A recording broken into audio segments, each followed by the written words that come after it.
দেখো এখানে হচ্ছে পালং চিকেন, এটা হচ্ছে মশলা। এখানে হচ্ছে পালং শাক সেদ্ধ করে পেস্ট করা হয়ে গেছে। এই মশলাটাও কিন্তু একবার ভেজে নিয়ে পেস্ট করা। এখানে একটু চিকেনটা আমি সিদ্ধ করে রেখেছি, আর স্টুও আছে। কাঁচা চিকেন দিয়ে আমি করি না, একটু সিদ্ধ করে নিই, তাহলে গন্ধটা লাগে। তোমরা কে কীভাবে পালং চিকেন করো? আমি একটুখানি গোটা মশলা যেমন টমেটো, একটু কাজু, পেঁয়াজ, রসুন, এক ফোঁটা আদা, এগুলো সব, দুটো কাঁচা লঙ্কা, এগুলো সব একটুখানি সাদা তেল আগে ভেজে নিয়েছি। ভেজে নেওয়ার পরে সঙ্গে একটু বাটারও দিয়েছি।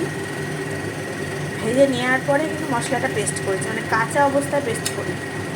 আর এখানে পালং শাকটাও তাই সিদ্ধ করে নিয়েছি, সিদ্ধ করে নেওয়ার পরে পেস্ট করেছি।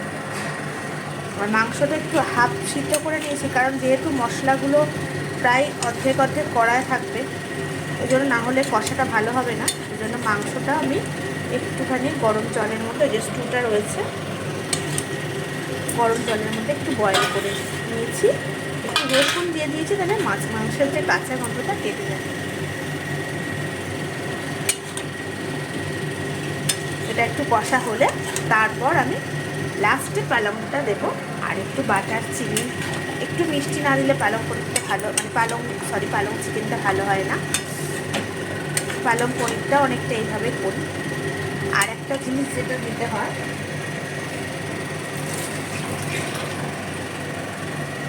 সেটা হচ্ছে এই যেরকম মালাই দুধ।